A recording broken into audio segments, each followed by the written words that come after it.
O Cafezinho. Vamos tomar um café logo cedo com os principais fatos políticos da região, num bate-papo descontraído sobre política, regado a um bom café. E ele já está aqui para a gente dar aquele bom dia. Bom dia, Mário Flávio. Bom dia, Mário. Bom dia. Olha, vamos falar. Ontem teve o primeiro debate, né, das candidatas ao governo segundo turno, promovido pela FIEP. E um debate que não teve proposta de absolutamente nada, né? Foram ataques de um lado, ataques do outro, muito bate-boca entre Marília e Raquel, pedidos de direito de resposta. Eu separei um trechinho aqui do debate para a gente, só para o ouvinte que perdeu, porque o que debate, na verdade, ele em si não traz muita audiência, não. Porque se você analisar, por exemplo, o debate entre Lula e Bolsonaro, que foi domingo passado, ele teve uma média de 2 milhões de pessoas assim no maior live jornalístico, mas é 1% da população brasileira, é muito pouco. O que rende depois são os recortes, né, que vão para os grupos de WhatsApp, que vão para as redes sociais, para o TikTok, essas coisas, né? E eu separei um trecho ontem do debate, né, para vocês verem como foi o nível de discussão entre Marília e Raquel. Candidata, Pernambuco tem muitos problemas que o governo Paulo Câmara não se preocupa em resolver. Aliás, muito do legado de Paulo é deixar Pernambuco no desalento, na desesperança, no desemprego, na fome, na miséria, como a capital da desigualdade do Brasil, a região metropolitana do Recife. O seu plano de governo, eu li, em 2 minutos. Ele tem 12 páginas, contando com a capa e a contracapa. Como apresentar as soluções para o estado de Pernambuco? É porque você não quer debater os problemas ou porque você não sabe as soluções? A senhora tem 2 minutos para a resposta, Marília Reis. Raquel, em primeiro lugar, é importante que a gente ressalte as semelhanças que você tem com Paulo Câmara. Uma delas é a falta de diálogo. Quem é de Caruaru, seja do empresário ao professor, ao ambulante, sabe a dificuldade que você tem de dialogar com as pessoas, de construir em conjunto. O plano de governo que a gente apresenta é uma intenção inicial. Depois a gente vai construindo. Inclusive o próprio governo tem metas a serem cumpridas, mas que ao longo do processo precisa ser construído em conjunto. Nós temos uma ampla aliança agora que envolve inclusive o Partido dos Trabalhadores, o PSOL. Estamos analisando as propostas que eles nos trouxeram. O plano de governo é construído nas ruas. Eu, mesmo no estado já chegando no final do segundo trimestre de gestação, em muitos dias eu ia a 6, 7 municípios, conversava com as pessoas, e não faço isso de um ano para cá não, como você fez com Anderson Ferreira, o candidato de Bolsonaro. Quando eu dou Pernambuco inteiro discutindo o seu plano de governo, foi construído assim, com o candidato Bolsonaro. Meu plano de governo foi construído ao longo de mais de 5 anos, andando Pernambuco, com esse projeto de liderar uma mudança no Estado, mas uma mudança aliada ao presidente Lula. Você está aliada à turma de Bolsonaro. Seu plano de governo, que não sei quantas páginas tem, foi construído junto com o candidato de Bolsonaro.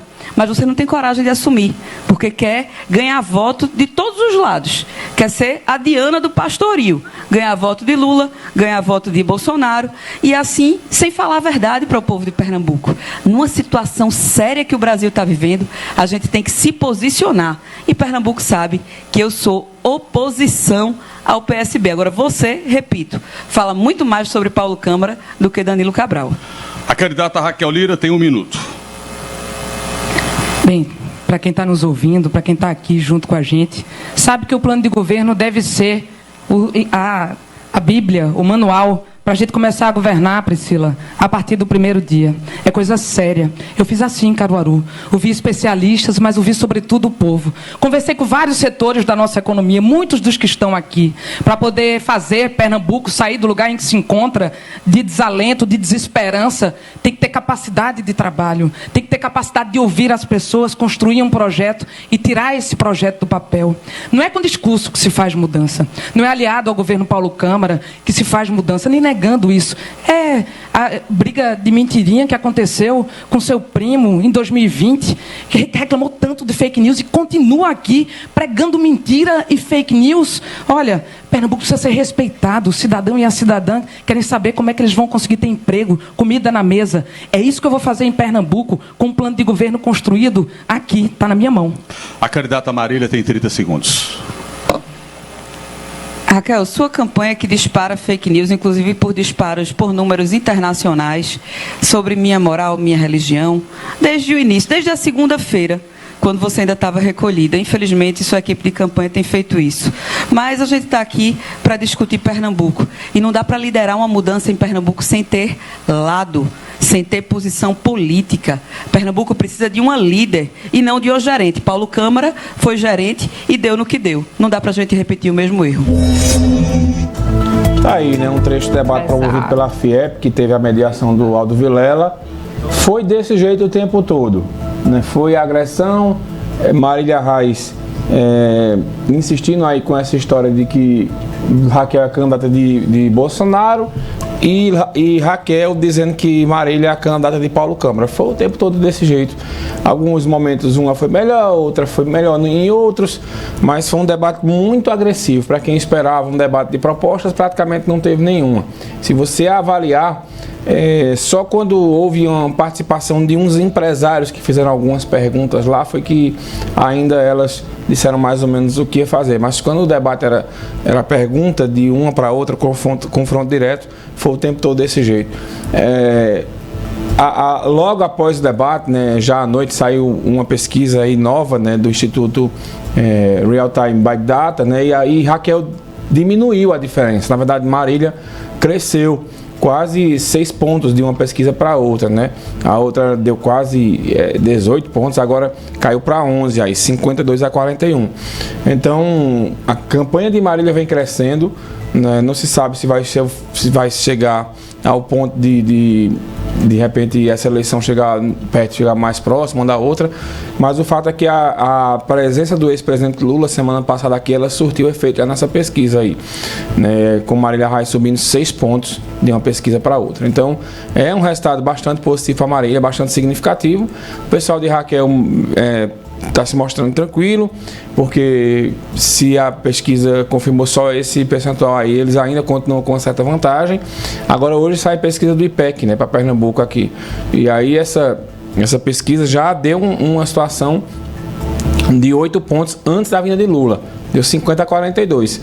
E essa é aquela pesquisa que o pessoal considera mais correta, porque ela é presencial.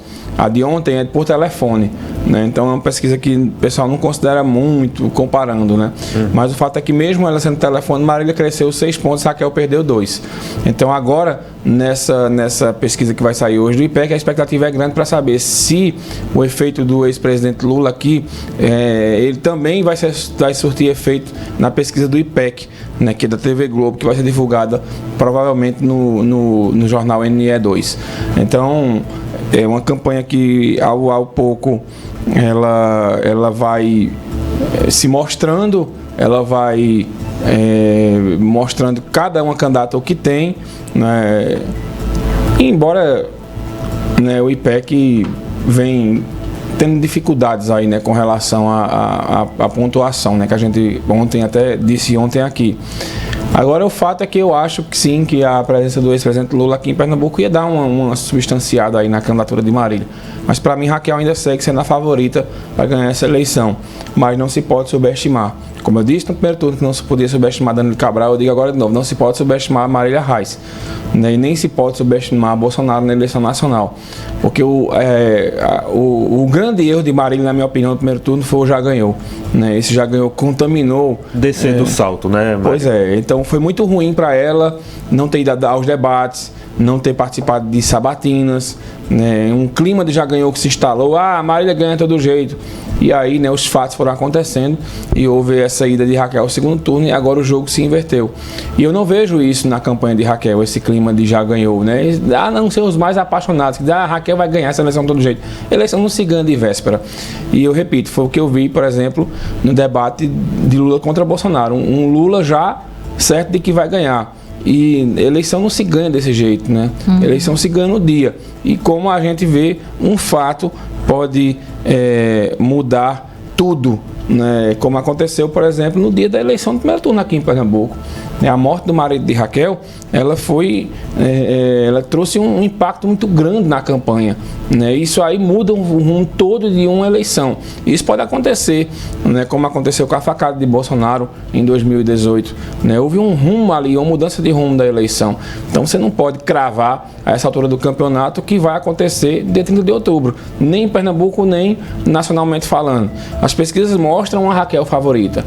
Ontem eu vi o Lavareda, por exemplo, né, que é dono do IPESP, né, que é praticamente um lambe-botas aí do ex-presidente Lula, ele cravando que não sabe quem vai ganhar essa eleição. Então ele apresenta uma pesquisa com Lula com 4 ou 5 pontos na frente, depois ele vai lá no Twitter e faz um textão. Sabe por quê, Laís e Rodrigo? Porque o grande erro dessas de pesquisa é que eles estão usando o censo de 2011. 2010, não? 2010. Aí não está atualizado. Aí quando eles puxam aqueles dados é uma coisa curiosa, eu vou depois passar um trecho, eu vou recortar um trecho de um estudo que tem sobre as pesquisas que estão sendo divulgadas. Que quando eles usam esses dados estratificados do censo 2010, colocam Lula na frente. Quando atualizam os dados, há uma inversão da questão da pesquisa. E esse é o grande erro. É por isso que as pesquisas estão errando tanto. Porque elas usam dados de 2010 e não os de 2020, né, o mais recente. Isso aí é que está complicando e pode até explicar esses erros grotescos que a gente tá vendo aí. E para a gente encerrar aqui, só lamentar mais uma vez a censura prévia que o TSE vem fazendo, né? Ontem censurou o Brasil Paralelo, que ia divulgar um documentário, uma censura de uma coisa que ia ser divulgada ainda. Então eles censuraram, também censurando vários perfis que são ligados ao Bolsonaro. E democracia não pode ter só um lado. Para quem defende a democracia, quando você vê perfis jornalísticos e perfis de apoiadores que estão sendo censurados, tudo de um lado só, alguma coisa está errada nessa democracia. E lamentar essa decisão do Tribunal Superior Eleitoral, que está sendo parcial nessa decisão aí contra as pessoas ligadas a Bolsonaro. Pois é, excesso tem dos dois lados, né, Mário? Pois é, ninguém parece que vê, né, Laís? O que o Janones vem fazendo é uma coisa absurda, né? Aquele deputado federal fazia quando era bolsonarista e faz agora quando é lulista. E parece que ninguém percebe. Exatamente. Mário, você volta no manhã para falar de política e tem mais política também no Cidade Entrevista, né? Tem sim, Laís. A gente também confirmou hoje, né, sexta-feira, entrevista presencial com Raquel Lira aqui no estúdio, no Manhã Cidade, de 10 da manhã, 10 às 10h40. Estamos confirmando ainda com a Marília Reis, mas sexta-feira, para os ouvintes já agendarem aí, ela vem aqui na Rádio Cidade, né, para ser sabatinada no Manhã Cidade. E às 10 horas, às 11 horas, na verdade, o professor Marco Aurélio, ele recebe aqui o delegado Eric Lessa, né, que perdeu a eleição para deputado estadual. E às 10 horas... eu volto a bater um papo com o Renato. Sou político, mas eu fico com o Renato aqui no Manhã Cidade. Hoje eu não estou mais moco. Perfeito, Mário. Olha, fica aí com a gente. O doutor tira uns 2 quilos de cera no meu ouvido. Vixe, Mário. Eu não ouvia nada. Tava entupido. Mário, fica aqui com a gente porque a gente vai falar de futebol e você participa também. Então, Mário, tem novidade aí no nosso futebol? Olha, Laís, o Sport foi punido ontem, né? Sim. Lembra da confusão isso. Lá de domingo? O Sport foi punido ontem. A Ilha do Retiro foi interditada parcialmente. O Ceará, né? Também, não foi? Agora uma coisa curiosa, o Ceará foi punido, mas o Castelão não foi interditado. Vai pagar só a multa, no caso? Vai jogar de portões fechados em outro estádio, e não vai ter público no estádio fora que o Ceará for jogar. O Castelão Fortaleza também. Aí o Fortaleza teria sido punido. Né? Mas a Ilha do Retiro foi interditada, o Sport vai pagar uma multa também. E quando for jogar fora de casa, o Sport não pode ter público. E os próximos jogos do Sport, ele tem 1 ou 2 jogos na Série B, em casa. Não, tem um em casa e 2 um em casa, né? Então o próximo jogo em casa não vai ser na ilha. Isso se aplica também à arena? Não, pode ser na arena. Talvez talvez o jogo venha para Caruaru, por exemplo, mas não vai ter público. Então, para o torcedor do Sport daqui nem se animar, não adianta, porque não vai ter público. Então, os próximos não vão brigar também no arredor do estádio, não, viu? Por favor. Isso acontece também, né? Então vai ser resolvido onde vai ser esse jogo. O Sport acabou sendo punido. Não se sabe ainda quantos jogos serão. Não se aplica essa pena ao Campeonato Pernambucano, mas se aplica à Copa do Nordeste. Então o Sport pode perder alguns mandos de campo na Copa do Nordeste e ter que jogar ou em Caruaru, ou em João Pessoa. Enfim, vão resolver ainda. E hoje tem uma decisão, e também o jogador Raniel, isso eu achei um absurdo, né? Foi suspenso por 30 dias por ter comemorado e provocado a torcida. Eu acho isso fora de cogitação. O jogador já foi expulso, acho que já cumpriu, já aprendeu a lição. Agora ele ser suspenso por 30 dias porque comemorou um gol, a gente tá chegando beirando o absurdo. E hoje tem uma decisão importante também que mexe com a segunda divisão do Campeonato Pernambucano. O Ipiranga jogou com um jogador irregular, ele vai ser julgado hoje à noite. Se o Ipiranga perder os pontos, o Porto volta para a competição. Se o Ipiranga mantiver os pontos, o Porto fica fora. Eu acredito que o Ipiranga perde, talvez não os pontos necessários para o Porto voltar. Mas amanhã de manhã a gente já sabe se o Porto continua ou não na competição. E aí esse continuar na competição é passar para a próxima fase, Essa próxima fase. O Ipiranga já está lá. Como vai ser julgado? Se ele perder os pontos, aí o Porto assume o lugar dele e a rodada já tem domingo, já tem jogo. Ixi, tem que correr, né? Porque... Tem que correr. Inclusive a gente divulgar a programação da rádio, a gente não sabe ainda se o jogo é domingo, se o jogo é sábado, mas chama. Vou dizer uma informação em off. A grade muda mais antes de ir pro ar por conta do futebol, né, Mário? Toda hora muda um horário de jogo, muda uma coisa, aí, Mário, a grade nova. Teve uma semana que foram 4 vezes as grades. Pois é. Futebol é uma caixinha de cerveja.